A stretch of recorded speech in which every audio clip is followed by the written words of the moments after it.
دوستوں، یہ کہانی ہمیں ایک وکیل نے بھیجی ہے اور اس کا کہنا ہے کہ میں جلد ہی برا کرنے والوں کے ساتھ بہت برا کرنے والا ہوں، لیکن پھر بھی یہ کہانی یہاں پر بھیج رہا ہوں تاکہ محفوظ ہو جائے، کیونکہ کل کو ایسا نہ ہو کہ میری آواز کو بھی دبا دیا جائے۔ یہ کہانی سن کے آپ کے رونگٹے کھڑے ہو جائیں گے۔ مجھے امید دلائی گئی تھی کہ جس شخص کے پیچھے میں اتنے سالوں سے پریشان تھا، جس کو پانے کے لیے میں کچھ بھی کر سکتا تھا اور جس کو حاصل کرنے کے لیے میں نے اتنا انتظار کیا، وہ اسی کمرے کے اندر ہے۔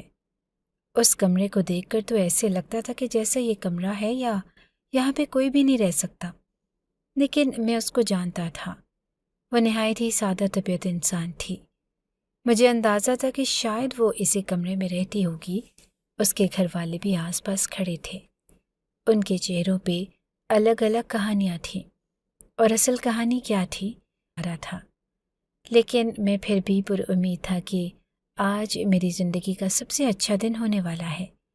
دروازے کو تالا کیوں لگایا گیا تھا یہ میں آپ لوگوں کو بعد میں بتاؤں گا، لیکن دروازے پہ تالا لگا تھا۔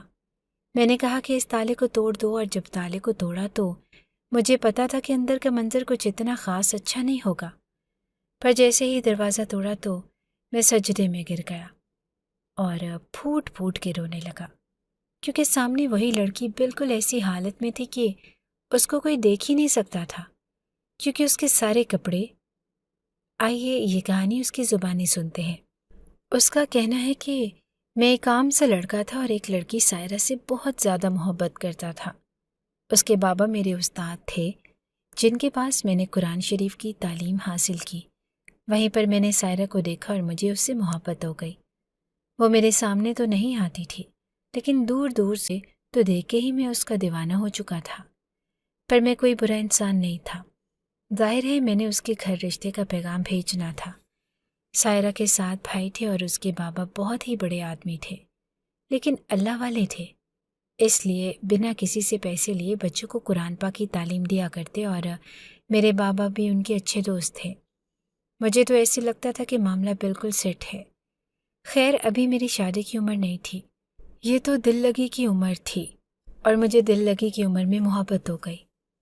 میں تعلیم حاصل کرنے کے لیے شہر جانے والا تھا اور چاہتا تھا کہ شہر جانے سے پہلے سائرہ کے ساتھ میرا رشتہ پکا ہو جائے، تاکہ وہ میرے نام پہ بیٹھی ہے اس بات کا مجھے یقین ہو، اور ایسا نہ ہو کہ جب میں پڑھ لکھ کے کچھ بن کے واپس آؤں تو وہ کسی اور کی ہو جائے۔ میں نے یہ بات اپنے ماں باپ کو بتا دی۔ انہوں نے کہا کہ تمہاری نیت صاف ہے اور تمہیں تمہاری مراد ضرور ملے گی۔ وہ لڑکی بہت اچھی ہے، ہم بھی اسی کو اس گھر کی بہو بنانا چاہتے ہیں۔ سائرہ کے والد صاحب، جو کہ میرے استاد بھی تھے، اکثر ہمارے گھر بھی آتے تھے۔ انہوں نے میری ماں کو اپنی بہن بنایا ہوا تھا، اور میرے والد صاحب کے تو وہ جگری دوست تھے۔ ایک دن گھر بیٹھے تھے اور میں چھپ کے باتیں سن رہا تھا۔ میرے والد صاحب نے باتوں باتوں میں اشارہ کر دیا کہ آپ کی بیٹی کا رشتہ چاہتے ہیں۔ انہوں نے کہا کہ 7 بیٹے ہیں میرے، اور سائرہ سب سے زیادہ چھوٹی اور میرے دل کے بہت قریب ہے، اور پھر ارشد بیٹے سے کون واقف نہیں؟ وہ ہمارے پورے گاؤں کا سب سے شریف لڑکا ہے اور میرا شاگرد بھی ہے، مجھے کوئی مسئلہ نہیں۔ زبانی کلامی یہ بات طے ہو گئی کہ میرا اور سائرہ کا رشتہ کروا دیا جائے گا، کیونکہ جب لڑکی کے باپ نے کہہ دیا تو پھر پیچھے کیا رہ گیا؟ سائرہ کی ماں اس دنیا میں نہ تھی، ابھی کوئی 1-2 سال پہلے ہی اس دنیا سے چلی گئی تھی۔ سائرہ کی ماں اس دنیا میں نہ تھی، ابھی کوئی 1-2 سال پہلے ہی اس دنیا سے چلی گئی تھی۔ اس کے 7 بھائی تھے، جس میں سے 2 بھائیوں کی شادی بھی ہو چکی تھی۔ ساتھ ہی میرے استاد محترم، جو کہ اب میرے سسر ہونے والے تھے، وہ میرے والد صاحب سے بھی بات کرنے لگے کہ میں اپنی جائیداد کو لے کر بڑا پریشان ہوں، بہت پھیل چکی ہیں، زمینیں ہیں، گاڑیاں ہیں، 2 حویلیاں ہیں اور کچھ دکانیں بھی ہیں۔ اب میں سوچتا ہوں کہ جائیداد کے حصے کر دوں اور سب کے حوالے ان کے حصے کر دیے جائیں۔ وہ باتوں باتوں میں بھی یہ بھی کہہ رہے تھے کہ ویسے تو بیٹی کا آدھا حصہ بنتا ہے، شریعت میں تو ایسا ہی ہے، لیکن میں چاہتا ہوں کہ میری ساری اولاد کو برابری کا حصہ ملے، اور میری بیٹی کو تو میں وہ گھر دینا چاہتا ہوں جس میں اس وقت ہم لوگ رہتے ہیں۔ آپ سے اس لیے عرض کر رہا ہوں کہ کل کو اگر میری بیٹی آپ کی بہو بنے گی تو آپ لوگوں کو بھی یہ پتہ ہونا چاہیے۔ میرے والد صاحب نے کہا کہ یہ تو آپ تبھی تو اپنے بیٹے کو باہر کے ملک بھیج رہے ہیں، آپ فکر نہیں کریں، سب کچھ ٹھیک ہو جائے گا۔ انہوں نے کہا کہ پھر کل صبح چلتے ہیں وکیل کے پاس مشورہ کرنے کے لیے، اور وہ اپنی باتوں میں لگ گئے، لیکن میرے مطلب کی بات ہو چکی تھی۔ مجھے یقین دلا دیا گیا، پر یہ بھی کہا گیا کہ منگنی کی چھوٹی سی رسم ہو جائے گی، لیکن میں نے جس جگہ پر جانے کے لیے اپلائی کیا ہوا تھا وہاں سے میرا لیٹر آ گیا، اور اب میرے پاس صرف 3 دن کا وقت تھا۔ 3 دن میں منگنی کی رسم تو نہیں ہو سکتی تھی، اس لیے میں روانہ ہو گیا۔ جانے سے پہلے میری سائرہ سے جو ملاقات ہوئی وہ ایسی تھی کہ میں اس کے والد صاحب سے ملنے کے لیے گیا کہ میں روانہ ہو رہا ہوں تو آپ دعا کیجیے گا، اور وہ بیٹھک کے دروازے کے پیچھے کھڑی پردے کی آڑ لے کر مجھے دیکھ رہی تھی۔ اس کی آنکھوں میں بھی ایک عجیب سا احساس تھا، لیکن میں نے آنکھوں سے اشارہ کر کے اسے سمجھایا کہ سب کچھ ٹھیک ہے۔ اس سے پہلے بھی ہماری تھوڑی بہت بات بھی ہوئی تھی، لیکن عجیب بات ہے کہ اظہار نہیں ہوا تھا۔ بس اس نے آنکھوں سے مجھے اشارہ کیا تھا کہ وہ مجھے پسند کرتی ہے، اور اگر میں اسے عزت کے ساتھ نکاح کر کے سب کے سامنے اپنی بیوی بنا کے ساتھ لے جاؤں تو اسے کوئی مسئلہ نہیں۔ ہم شریف لوگ تھے، اس لیے ہم نے نکاح کے بارے میں ہی سوچا۔ ہم لوگ کوئی رشتہ رکھ کے، کوئی ریلیشن شپ بنا کے ایک دوسرے کی محبت کو آزمانا نہیں چاہتے تھے۔ بس مجھے پسند تھی تو میں نے اس کے ساتھ نکاح کرنا تھا اور اسے اپنی بیوی بنا لینا تھا، اپنے گھر لے جانا تھا، اور اس بات پہ وہ بھی راضی تھی۔ میں اس کے والد صاحب سے مل کر باہر کے ملک چلا گیا۔ اب ہمارے یہاں پاکستان میں یہ ہوتا ہے کہ جب ایک دفعہ بیٹا باہر کے ملک چلا جائے تو پھر اسے ادھر کے مسئلے مسائل کے بارے میں زیادہ نہیں بتایا جاتا کہ پڑھنے گیا یا نوکری کرنے گیا تو پھر پریشان ہوگا، کیونکہ اتنی جلدی واپس تو آنا نہیں ہوتا۔ میرا بھی یہی حساب تھا، پر پھر بھی جب سال گزر گیا تو مجھے خبر ملی کہ سائرہ کے والد صاحب اس دنیا سے چلے گئے ہیں، یعنی کہ میرے استاد۔ مجھے بھی بڑا دکھ ہوا۔ وہ میرے استاد بھی تھے اور ان کے ساتھ میرا ایک خاص قسم کا رشتہ تھا کہ میں ان کی بہت زیادہ عزت کرتا تھا اور ان کو اپنا رول ماڈل مانتا تھا، کیونکہ وہ ایک ایسے انسان تھے جو پڑھے لکھے بھی تھے۔ انہوں نے اپنی محنت سے زمینیں جائیدادیں بھی بنائیں، اور وہ دین اور اسلام کے بھی بہت قریب تھے، اور پورے گاؤں میں ان کی بڑی عزت تھی۔ لوگ ان کو چودھری صاحب کہا کرتے تھے۔ مجھے بڑا افسوس ہوا۔ میں نے کہا کہ میں آ جاتا ہوں، لیکن پھر میں کیسے جا سکتا تھا، کیونکہ میری پڑھائی کا بڑا خاص حصہ چل رہا تھا، اور میں نے ان سے کہا کہ آپ لوگوں نے پہلے کیوں نہیں بتایا؟ تو کہنے لگے کہ اس لیے نہیں بتایا کہ تم پریشان ہو جاتے ہو۔ میں سوچنے لگا کہ بیچاری سائرہ پر کتنی بڑی قیامت گزر گئی۔ اس کا باپ اس دنیا سے چلا گیا۔ پہلے ماں نہ رہی اور اب باپ بھی نہ رہا، وہ تو یتیم ہو گئی، اور میں اس کو افسوس بھی نہیں کر سکتا۔ میں نے اس کے بڑے بھائی کو فون کیا تو اس نے مجھ سے کافی بے دلی سے بات کی اور کہا کہ تمہارا افسوس کرنا بنتا تو نہیں تھا، لیکن چلو ٹھیک ہے، قبول کرتے ہیں۔ میں اسے کیا بتاتا کہ تمہارا باپ تمہاری بہن کے ساتھ میرا رشتہ پکا کر کے گیا ہے، اور میں تمہارا ہونے والا بہنوئی ہوں۔ تمہیں بعد میں پتہ چل جائے گا کہ میرا افسوس کرنا بنتا تھا یا نہیں۔ میں اس سے بھی سائرہ کے بارے میں نہیں پوچھ سکتا تھا۔ میں نے اپنے گھر والوں سے ہی پوچھا تو انہوں نے کہا کہ اس کو تو ہم نے اس دن کے بعد نہیں دیکھا، بیچاری پریشان ہوگی اس لیے کہیں باہر بھی نہیں نکلتی، چھت پہ بھی نہیں آتی، اور ہمارے گھر کی چھت سے ان کے گھر کی چھت نظر آتی تھی۔ میری کوئی بہن بھی نہیں تھی کہ سائرہ کے گھر چلی جاتی اور حال چال پوچھ لیتی، اور میری ماں بھی بار بار نہیں جا سکتی تھی۔ میں ایک دفعہ گئی تو اس کی بھابھی نے میرے ساتھ اچھا سلوک نہیں کیا، مجھے اس سائڈ پہ بٹھا کے خود پتہ نہیں کہاں چلی گئی، نہ چائے پانی پوچھا، نہ میرے پاس آ کے بیٹھی، اور سائرہ کے بارے میں پوچھا تو کہنے لگی کہ وہ سو رہی ہے۔ اب میں اپنی ماں کو کیا کہتا کہ بار بار جائے، اس طرح وقت گزر گیا، اور جب میری ڈگری مکمل ہو گئی تو میں پاکستان واپس آنے کی تیاری کرنے لگا۔ میں نے اپنے ماں باپ کو پہلے ہی کہہ دیا کہ میں نے آتے ہی سائرہ سے نکاح کر لینا ہے۔ اس بیچ میں وہاں پہ نوکری بھی کرتا تھا، اور میرے ماں باپ نے بھی فیصلہ کیا کہ وہ گھر بدل لیں گے۔ گاؤں والا گھر چھوڑ کے انہوں نے شہر میں گھر لے لیا تھا۔ اب اس گاؤں میں صرف ایک سائرہ ہی تھی، جس کی وجہ سے میں نے اس گاؤں میں آنا تھا۔ میرے ماں باپ تو شہر میں شفٹ ہو گئے تھے اور وہاں پہ انہوں نے گھر بنا لیا۔ 5 سال کا عرصہ کم تو نہیں ہوتا۔ سائرہ کے پاس کوئی موبائل بھی نہ تھا اور وہ معصوم سی لڑکی تھی۔ ان کے گھر کا بڑا تبلیغی سا ماحول تھا، دینی ماحول تھا، اس لیے لڑکیوں کے پاس موبائل نہیں ہوتا تھا۔ ہوتا بھی تو بیچاری نے اتنا شرمانا تھا کہ مجھ سے بات ہی نہ کرتی، بڑی ہی شرمیلی تھی۔ خیر گاؤں میں ابھی بھی میری پھپھو رہتی تھی تو میں ان کے گھر آ گیا، پہلے اپنے ماں باپ سے ملا، کچھ دن وہاں گزارے، پھر گاؤں چلا گیا۔ انہوں نے کہا کہ تو کیوں جاتا ہے؟ ہم سیدھا ہی چلے جاتے ہیں باقاعدہ طور پہ رشتہ لے کے، کیونکہ پہلے تو زبانی کلامی بات ہوئی تھی، اب رشتہ لے کے جائیں گے، ساتھ ان کو بتائیں گے کہ ہمارا بیٹا تو وکیل بن کے آیا ہے، بیرسٹر بن کے آیا ہے، تو وہ بھی انکار نہیں کر پائیں گے۔ بات میرے گھر والوں کی بھی ٹھیک تھی، لیکن بات ایسی تھی کہ میں سائرہ کو دیکھنے کے لیے بہت ترس گیا تھا۔ میں چاہتا تھا کہ مجھے کہیں سے اس کی ایک جھلک ہی نظر آ جائے، اس لیے پھپھو کے گھر جانے کا بہانہ کر کے میں گاؤں میں آ چکا تھا۔ مجھ پہ تھوڑا غصہ آ رہا تھا کہ میرے ماں باپ نے زیادہ خبر نہیں رکھی۔ انہوں نے کہا کہ ہم تو اتنے سالوں سے نہیں گئے۔ میں نے کہا کہ جب آپ لوگوں کو پتہ ہے کہ اس گھر سے ہمارا رشتہ جڑنے والا ہے تو آپ لوگوں کو آنا جانا تو رکھنا چاہیے تھا۔ وہ کہنے لگے کہ اب ان کے گھر میں ایک اور بہو بھی آ گئی ہے، 3 بہویں اکٹھی ہو گئی ہیں اور انہوں نے مل کے اس گھر پہ جیسے قبضہ ہی کر لیا۔ بڑی ہی بدتمیز عورتیں ہیں، ان کے گھر جاؤ تو سیدھے منہ بات ہی نہیں کرتی۔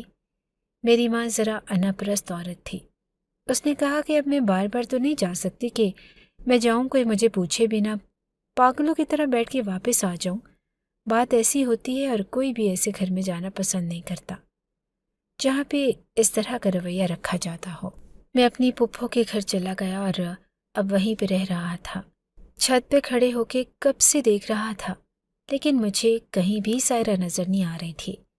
میری پھپھو کو پتہ چل گیا کہ بات کچھ اور ہے اور اب میں ان کے گھر میں بیٹھا تھا، تو پھر میں نے ان کو سب کچھ بتا دیا اور کہا کہ یہ معاملہ ہے اور اس کے والد سے آپ رشتہ طے کر کے گئے تھے۔ انہوں نے کہا کہ بیٹا لیکن ہم نے تو سائرہ کو بڑے عرصے سے دیکھا تک نہیں، پتہ نہیں اتنا بھی کوئی گھر کے اندر نہیں رہتا کہ کہیں نظر ہی نہ آئے، اور اس کی بھابیاں تو کہہ رہی تھی کہ وہ پاگل ہو گئی ہے۔ جب میں نے یہ بات سنی تو میں حیران رہ گیا۔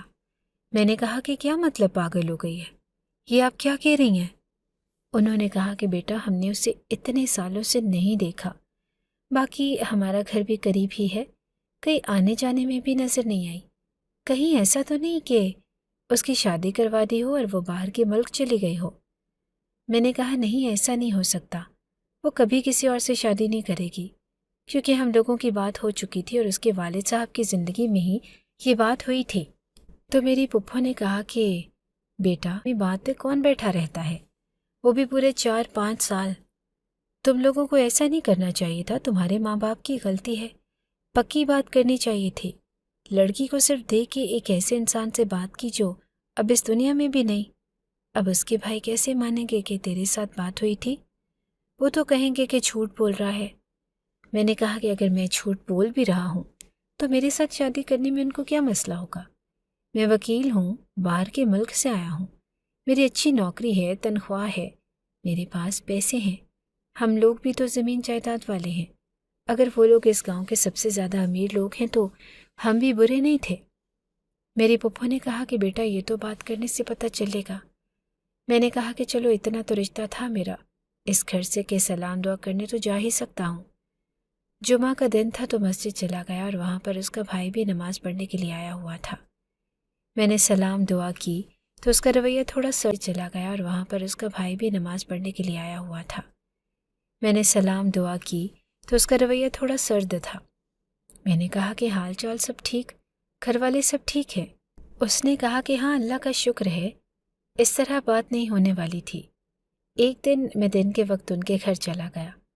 اب میں یہ سوچ کر گیا کہ دروازہ سائرہ ہی کھولے گی، لیکن دروازہ اس کی بھابھی نے کھولا۔ میں نے بتایا کہ وہ میں اکرم صاحب کا بیٹا ہوں، تو آپ کے شوہر سے بات کرنی تھی، بہت ضروری بات ہے۔ انہوں نے کہا کہ وہ تو ابھی نہیں آئیں گے، تھوڑی دیر کے بعد آئیں گے۔ میں نے کہا کہ اگر آپ کہیں تو میں بیٹھ کر انتظار کر لوں، تو اس نے کہا کہ ٹھیک ہے، بیٹھک میں بیٹھ کے انتظار کرتا ہوں، اگر وہ کہتی ہے کہ نہیں تو میرا سارا پلان خراب ہو جاتا۔ میں بیٹھک میں بیٹھ گیا، وہ میرے لیے تھوڑی دیر کے بعد پانی لے آئی۔ میں نے کہا کہ سب ٹھیک ہے، سائرہ کیسی ہے؟ وہ کہنے لگی کہ سائرہ دیا کیونکہ اب میں یہاں آیا تھا تو اسی کام کے لیے آیا تھا۔ مجھے بتا دینا چاہیے تھا، ایسے دل میں بات رکھ کے کیا فائدہ؟ میں نے ان کو کہہ دیا کہ جی یہ معاملہ تھا۔ انہوں نے میری طرف حیران ہو کر دیکھا اور کہا کہ اچھا، تو ہمارے سسر سے تمہارے باپ کی بات ہوئی تھی؟ خیر ہمیں تو اس بارے میں انہوں نے نہیں بتایا تھا۔ اپنی بیٹی سے شاید کوئی بات کی ہو، لیکن اب بات ایسی ہے کہ تمہارا رشتہ سائرہ سے ہو نہیں سکتا۔ میں نے کہا کہ کیوں؟ کہاں ہے وہ؟ کیا اس کی شادی کر دی گئی ہے؟ تو کہنے لگی کہ نہیں، اس سے شادی کون کرے گا؟ اس سے تو کوئی شادی کر ہی نہیں سکتا۔ میں نے کہا کہ کیوں، ایسی بھی کیا بات کہ اس سے کوئی شادی نہیں کر سکتا؟ آپ کیسی باتیں کر رہی ہیں؟ وہ کہنے لگی کہ جب تمہارے استاد صاحب اس دنیا سے گئے، یعنی کہ سائرہ کا باپ، تو وہ ان کے سامنے پاگل ہو گئی اور نفسیاتی ہو گئی۔ ہمیں لگا کہ تھوڑے دنوں تک ٹھیک ہو جائے گی، لیکن اس کا نہ میٹر شارٹ ہو گیا اور وہ ہلچ ہو گئی۔ ہمیں لگا کہ تھوڑے دنوں تک ٹھیک ہو جائے گی، لیکن اس کا نہ میٹر شارٹ ہو گیا اور وہ ہل چکی ہے۔ دماغ اس کا خراب ہو گیا ہے اور تب سے وہ پاگل ہو گئی ہے۔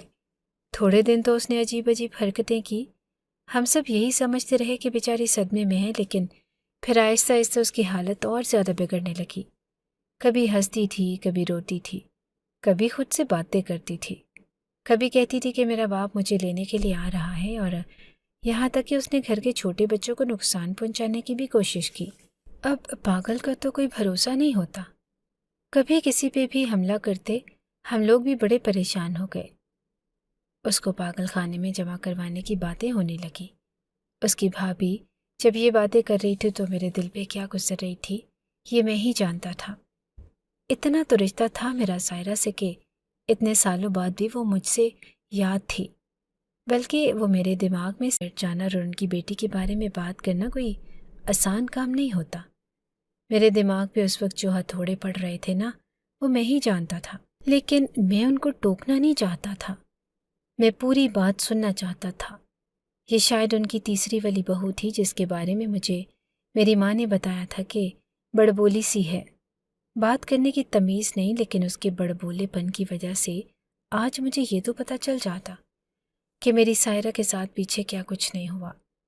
میں نے کہا کہ پھر کیا ہوا؟ تو کہنے لگی کہ پھر کیا ہونا تھا، ہم لوگ اس کے تماشوں سے، ڈراموں سے تنگ آ گئے۔ میرے تو فی الحال بچے نہیں، لیکن میری وہ جٹھانیاں ہیں نا، دونوں ان کے تو دو دو بچے بھی ہیں، اور ویسے بھی بڑے شرارتی ہیں، لیکن خیر سائرہ نے ایک دن ان کے بچے کے اوپر کوئی چیز پھینک دی، بیچارے کو چوٹ لگ گئی۔ بس اس دن کے بعد سے اسے کمرے میں ہی بند کر کے رکھتے ہیں، مجھے بھی کمرے میں ہی بند کر کے رکھتے ہیں، مجھے بھی وہاں نہیں جانے دیتے۔ وہ کمرے میں ہی بند رہتی ہے اور وہ پاگل ہو چکی ہے۔ میرے ہاتھ پاؤں کانپنے لگے تھے اور میری ہتھیلیوں میں پسینہ آ گیا۔ میں نے کہا کہ آپ لوگوں نے اسے ڈاکٹر کے پاس نہیں بھیجا، اس کا علاج نہیں کروایا؟ تو کہنے لگی کہ بڑا علاج کروایا لیکن کوئی فائدہ نہیں ہوا۔ تھوڑی دیر کے بعد ان کا بڑا بھائی وہاں پہ آ گیا، سائرہ کا بڑا بھائی تھا۔ اس نے کہا کہ ہاں بھائی، تم یہاں پہ کیا کر رہے ہو؟ تو میں نے کہا کہ وہ مجھے آپ سے کوئی بات کرنی تھی، اور میں نے بات کو کور کرنے کے لیے یہ کہہ دیا کہ میری کچھ کتابیں پڑھی تھی آپ کے والد صاحب کے سامان میں، اور انہوں نے مجھ سے لی تھی، وہ مجھے واپس چاہیے۔ ان کو بھی پتہ چل گیا اور شک ہو گیا کہ معاملہ کچھ اور ہے، لیکن اس نے کہا کہ وہ ان کے کمرے سے جا کر لے لو۔ جب میں ان کے کمرے میں جا رہا تھا تو مجھے سامنے ایک کمرہ نظر آیا جو بالکل الگ الگ بنا ہوا تھا۔ ان کا گھر بھی پرانے زمانے کا ہی تھا، کیونکہ پرانے زمانے سے ہی یہ گھر ان کے پاس تھا۔ باپ دادا کا گھر ہوتا ہے نا جیسے، بالکل ویسا۔ میں نے اس کمرے کی طرف دیکھا تو اس نے کہا کہ کدھر دیکھ رہے ہو جناب، اپنی کتابیں اٹھاؤ اور چلے جاؤ یہاں سے۔ میں نے اپنی کتابیں اٹھائی اور میں وہاں سے واپس آ گیا۔ یہ وہی کتابیں تھیں جو میں نے اپنے استاد کو تحفے میں دی تھی، لیکن جس طرح سے کتابیں پڑی ہوئی تھی کوئی ان کی حفاظت تو نہیں کر رہا تھا، تو میں نے اٹھا لی۔ میں وہاں سے واپس آ گیا اور اب بڑا پریشان تھا۔ پہلے یہ سب کچھ اپنی پھوپھو کو بتایا۔ انہوں نے کہا کہ تبھی تو میں تمہیں کب سے کہہ رہی تھی کہ اس لڑکی کو ہم نے کبھی دیکھا ہی نہیں، ہمیں نہیں پتا کہ وہ پاگل ہوئی یا نہیں۔ ایک محلے میں رہنے کا مطلب یہ تھوڑی ہوتا ہے کہ ہر گھر کے بارے میں پتا ہوتا ہے، اور اگر تو ہمیں بتا دیتا کہ اس گھر سے تیرا کوئی رشتہ آنا ہے تو پھر ہم نظر بھی رکھتے۔ لیکن تو نے ہمیں غیر کر دیا نا۔ لیکن میرے دماغ میں جو کچھ چل رہا تھا نا وہ میں ہی جانتا تھا۔ گاؤں والا ہمارا گھر بھی میرے ایک دوست نے ہی خریدا۔ میں نے اس کو یہ سب کچھ بتایا۔ وہ مجھے دیکھ کر پہلے تو بہت خوش ہوا، لیکن یہ بات سن کے پریشان ہو گیا۔ میں نے کہا کہ تمہارے گھر سے سائرہ کے گھر کا اندرونی منظر اور وہ کمرہ بھی نظر آتا ہے جہاں پر اسے بند کر کے رکھا گیا، کیونکہ اسی کمرے پہ تالا لگا ہوا تھا۔ میں چاہتا ہوں کہ میں کچھ دن تمہارے گھر میں گزاروں اور مجھے ان لوگوں پہ نظر رکھنی ہے۔ اس نے کہا کہ ٹھیک ہے بھائی، مجھے کوئی مسئلہ نہیں، تو اوپر والا کمرہ لے لے، وہیں سے سب کچھ نظر آتا ہے۔ اب میں اپنے دوست کے گھر رہنے لگا اور چپکے سے کھڑے ہو کے سارے مناظر دیکھنے لگا کہ کیا ہو رہا ہے گھر میں۔ عورتیں آتی جاتی تھی، ادھر ادھر ہوتی تھی، نوکرانیاں کام کرتی تھی، کپڑے دھوتی تھی، کبھی کوئی ادھر بیٹھتا ہوتا، کبھی کوئی ادھر۔ لیکن آج ایک ہفتہ گزر گیا، مجھے سائرہ کبھی بھی نظر نہیں۔ ہفتہ گزر گیا، مجھے سائرہ کبھی بھی نظر نہیں آئی۔ اس دروازے کو شاید کسی نے کھولا ہی نہیں۔ اگر وہ پاگل تھی اور اسے وہاں پہ رکھا ہوا تھا تو اس کو کھانا وغیرہ تو دیتے ہی ہوں گے، دروازہ کھولتے ہوں گے، تھوڑی دیر کے لیے باہر نکالتے ہوں گے، یہ اندر کوئی کھانا لے کر جاتا ہوگا۔ لیکن جتنی دفعہ میں نے دیکھا، ایک دفعہ بھی مجھے وہ دروازہ کھلتا ہوا دکھائی نہیں دیا کہ کسی نے کھولا ہو۔ مجھے معاملہ بہت خراب لگ رہا تھا اور میرا دل بہت گھبرا رہا تھا۔ میں بس یہ چاہتا تھا کہ کوئی اس کمرے کا دروازہ کھول دے اور سائرہ وہاں سے باہر نکلے اور میں ایک دفعہ اسے دیکھ لوں۔ اگر اس کی حالت بری بھی ہے اور وہ واقعی پاگل ہو چکی ہے، میں پھر بھی اس کے ساتھ شادی کرنے کو تیار تھا۔ میں خود اس کا علاج کروا لیتا، مجھے دیکھ کے اسے کتنا سکون ملتا، پر وہ دروازہ نہیں کھل رہا تھا۔ اب میرے دل میں برے برے خیال آنے شروع ہو گئے اور میں نے اپنے ایک دوست سے مشورہ کیا۔ اس کو قید کر کے رکھا ہے اور یا پھر اس لڑکی کی شادی کر دی ہے۔ میں نے کہا کہ اگر شادی کر دی تو اس میں بتانے میں کیا مسئلہ ہے؟ اس نے کہا کہ ہو سکتا ہے کسی بوڑھے آدمی سے شادی کی ہو یا کوئی ایسا شرمناک رشتہ ہو کہ وہ بتانا نہ چاہتے ہوں۔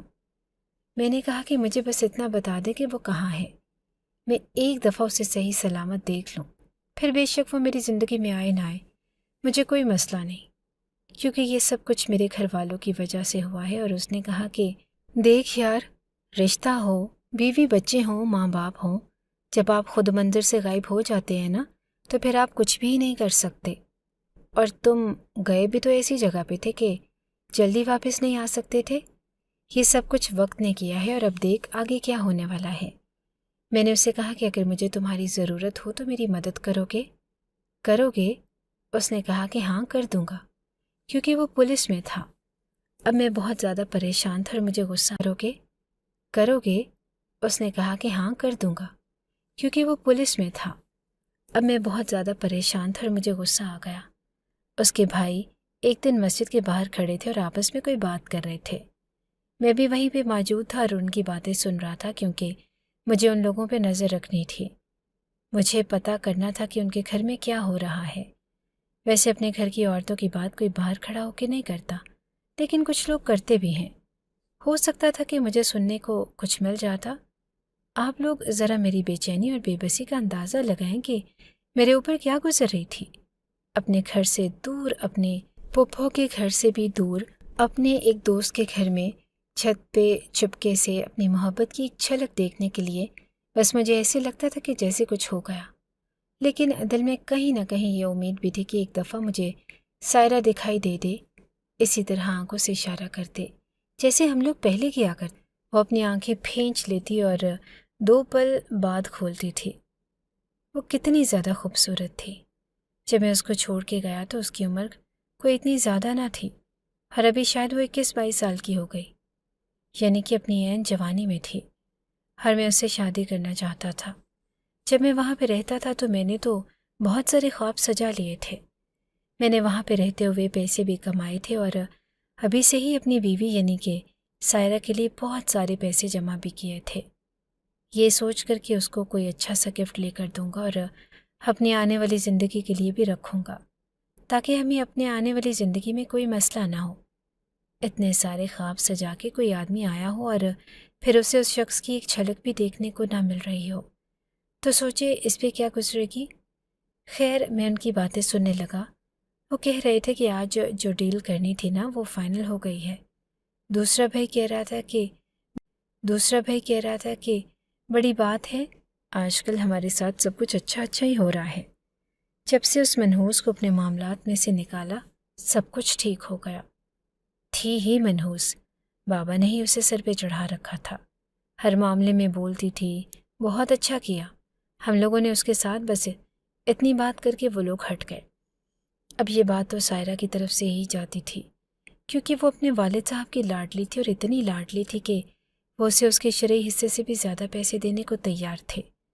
پھر مجھے یاد آیا کہ یہ گھر تو انہوں نے سائرہ کے نام کیا تھا، لیکن میرے دوست نے بتایا کہ ان سائرہ کا بھائی اس گھر کا گاہک لگواتا پھر رہا ہے، وہ اس گھر کو بیچنا چاہتا ہے۔ اور میں نے کہا کہ وہ گھر کیسے بیچ سکتا ہے، یہ گھر تو سائرہ کے نام ہے، اور جب تک سائرہ اجازت نہیں دیتی گھر نہیں بیچ سکتا۔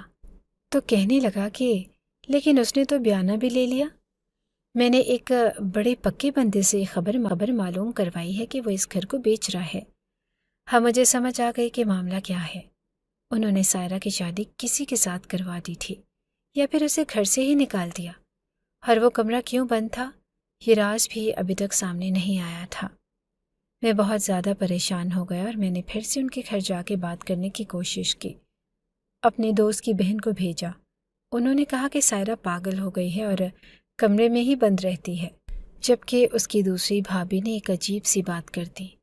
اس نے کہا کہ سائرہ تو ادھر رہتی ہی نہیں، اب ان کے بیان بھی آپس میں نہیں مل رہے تھے، اور یہ جو ان کے بیان آپس میں نہیں مل رہے تھے نا، یہاں سے پتہ چل رہا تھا کہ کچھ گڑبڑ ضرور ہے۔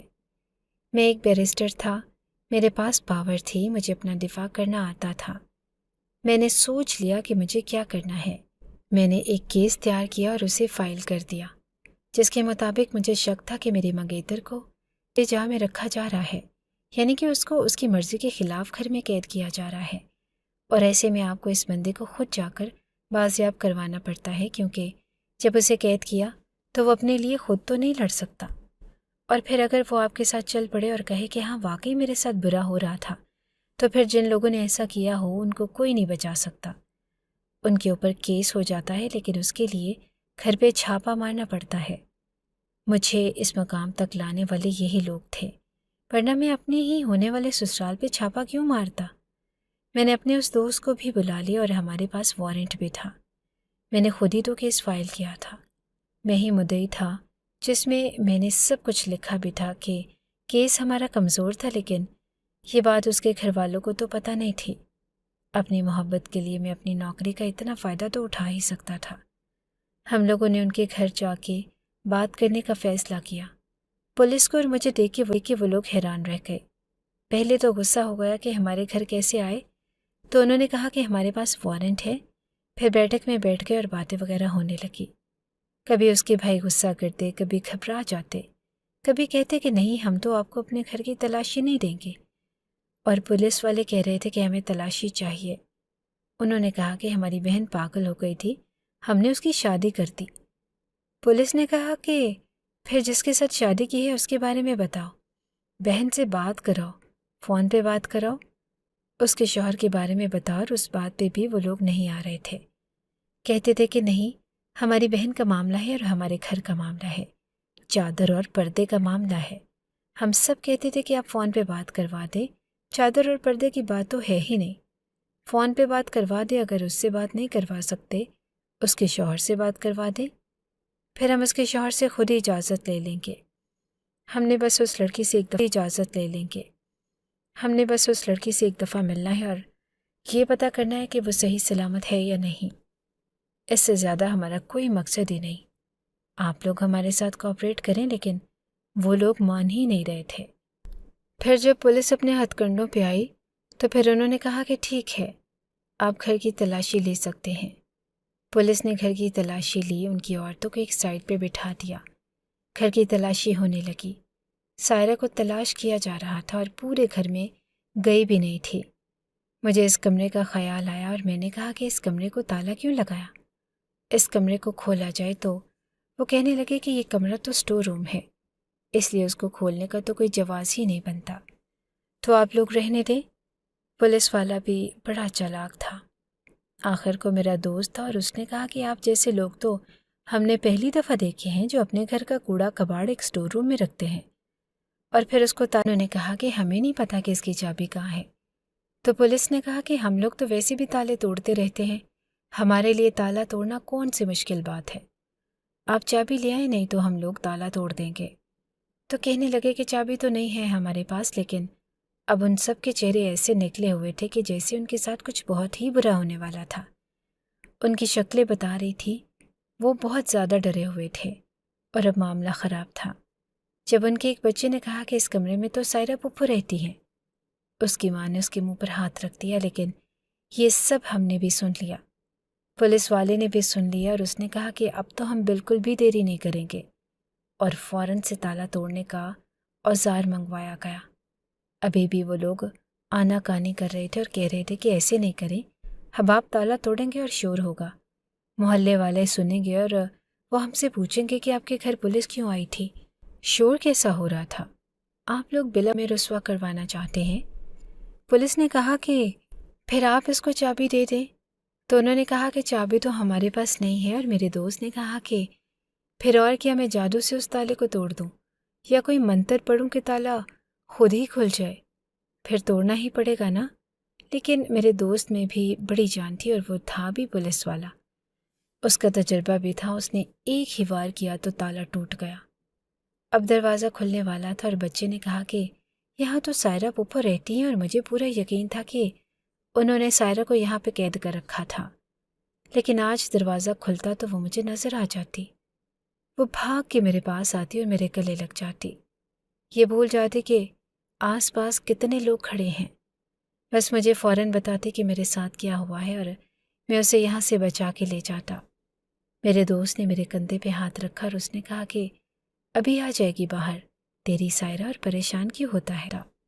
میرے دوست نے میرے کندھے پہ ہاتھ رکھا اور اس نے کہا کہ ابھی آ جائے گی باہر تیری سائرہ، اور پریشان کیوں ہوتا ہے؟ میں نے کہا کہ آج ہی اس کے ساتھ نکاح کروں گا۔ وہ کہنے لگا کہ ہاں میں ہی تو گواہ بنوں گا، تو پریشان نہیں ہو۔ وہ لوگ ابھی بھی عجیب حرکتیں کر رہے تھے اور کہنے لگے کہ ہمیں ذرا ضروری کام ہے، ہم آتے ہیں۔ تو میرے دوست نے کہا کہ آپ لوگوں میں سے کوئی بھی یہاں سے نہیں جا سکتا جب تک یہ دروازہ نہیں کھلے گا، ہم لوگوں نے لڑکی کا بیان لینا ہے اور ہمیں پتہ چلے کہ آپ لوگوں نے اس کے ساتھ کیا کیا، اس کے بعد آپ یہاں سے جا سکتے ہیں، کیونکہ وہ اندر ہی ہے، اور اس بات کا انہوں نے کوئی جواب نہ دیا۔ دروازہ کھل گیا تو کمرے کے اندر بالکل اندھیرا تھا، مانا کہ رات کا وقت تھا، لیکن اس طرح اندھیرے میں کون بیٹھتا ہے؟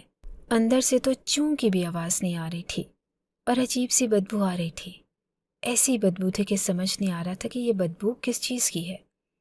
کمرے میں بالکل کھپ اندھیرا، لوگ بڑے حیران اور پریشان ہو گئے، کمرے میں لڑکی کو رکھا ہے اور کمرے میں لائٹ تک نہیں، کس قسم کے ظالم لوگ تھے یہ؟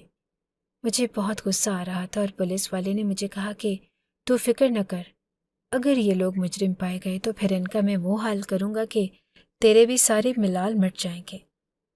اس لیے میں نے اپنے آپ پہ قابو پایا اور کہا کہ آپ لوگوں نے یہاں پہ بلب وغیرہ کیوں نہیں لگائے؟ تو انہوں نے کہا کہ ہم نے لگائے تھے، لیکن شاید آج ہی فیوز ہو گیا ہوگا، ہمیں نہیں پتہ، لیکن جو کمرے کی حالت تھی، پیروں کے نیچے ایک گند، کوڑا، مٹی وغیرہ محسوس ہو رہا تھا، لگتا نہیں تھا کہ کوئی اس کمرے کی صفائی کرتا ہے، اور یہ بدبو نہ جانے کس چیز کی تھی، یہ تو سمجھ سے باہر تھا۔ پولیس والوں کے پاس اکثر ایک بہت بڑی بیٹری ہوتی ہے اور وہ گاڑی میں پڑی ہوئی تھی، وہ بیٹری گاڑی سے منگوائی گئی اور بیٹری میرے دوست کے ہاتھ میں آ گئی۔ جیسے ہی بیٹری کو آن کیا اور ایک ساتھ بہت ساری روشنی کی طرف تھا، ہم سب نے دیکھا کہ چھت جالوں سے بھرا ہوا تھا اور اتنے جالے تھے کہ ایک ایک ہاتھ لمبے جالے تھے۔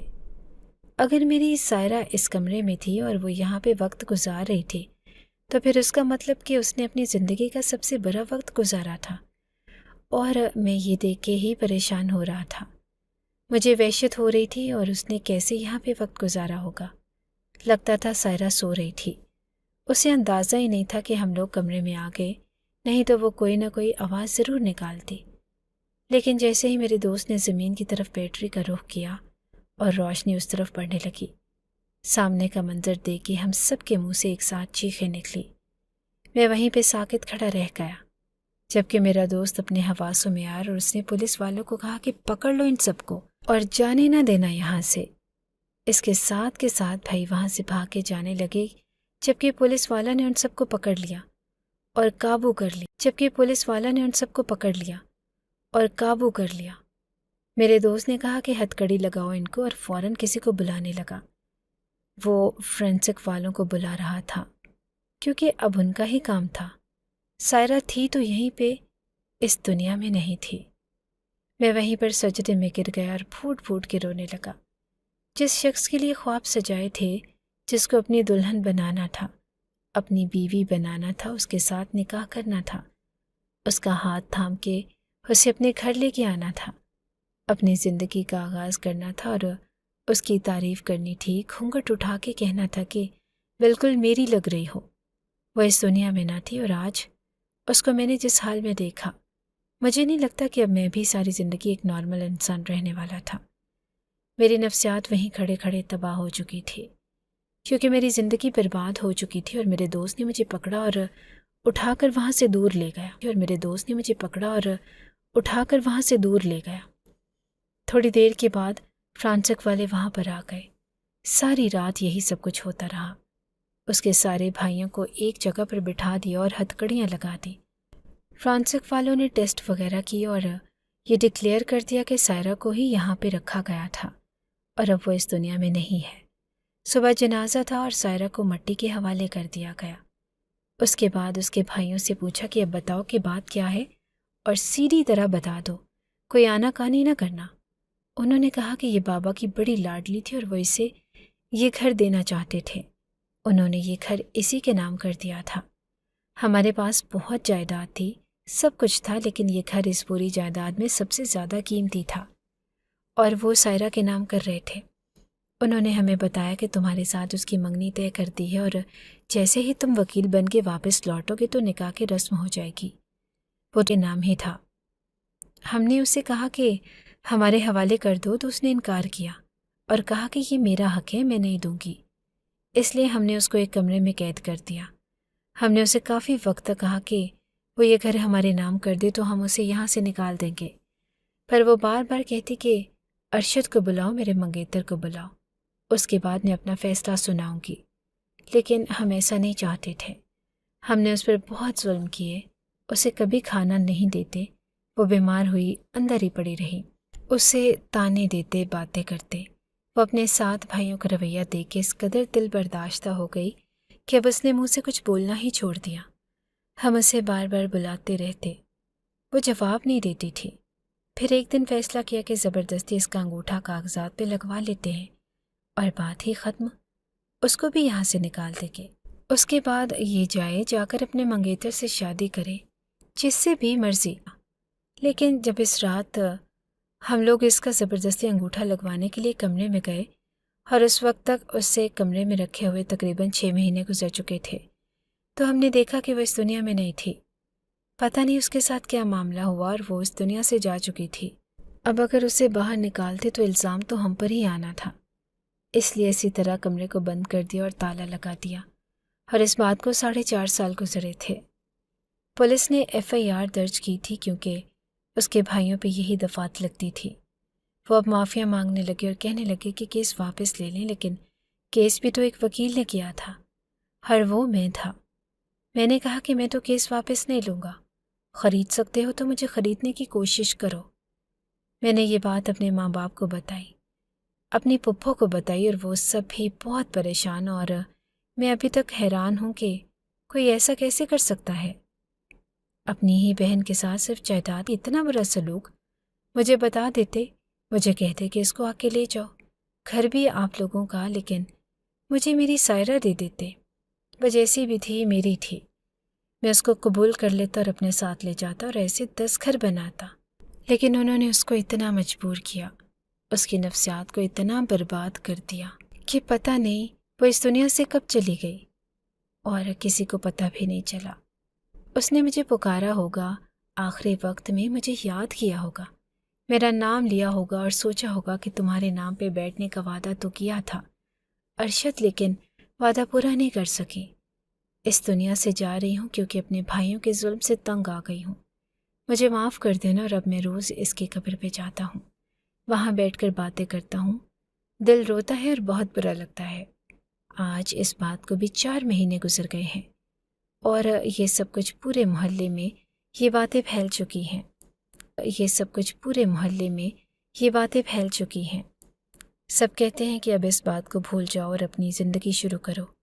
تو میں کامیاب انسان ہوں، تمہارے ہاتھ میں ہے سب کچھ، اور ابھی تو میرا دل نہیں مانتا اور میں سوچتا ہوں کہ میں اس دکھ کو محسوس کرنا چاہتا ہوں۔ میں سائرہ کے ساتھ اپنی پوری زندگی گزارنا چاہتا تھا۔ یہ سب تو نہیں ہو سکا، لیکن کم سے کم اپنا دکھ تو اس کے ساتھ گزار سکتا ہوں، اس لیے روز یہاں پہ آتا ہوں۔ ابھی گاؤں میں ہی رہ رہا ہوں اور کچھ دن تک واپس چلا جاؤں گا۔ آخر میں افسوس صرف اسی بات کا ہے کہ یہ اس طرح کی کہانی ہے کہ بھائیوں نے جائیداد کے لیے بہن کے ساتھ برا کیا۔ ایک نہیں، پتہ نہیں کتنی ہے، اور ابھی اور پتہ نہیں کتنی لڑکیوں کے ساتھ ایسا ہوگا، اور پتہ نہیں کتنی دفعہ ایسا ہوتا رہے گا۔ لوگ کہتے ہیں کہ اپنی بیٹی کو جہیز نہیں دو، اس کو ایک چھوٹا سا زمین کا ٹکڑا دے دو تاکہ وہ اپنی زمین والی برا کرے، تو پھر انسان کیا کرے؟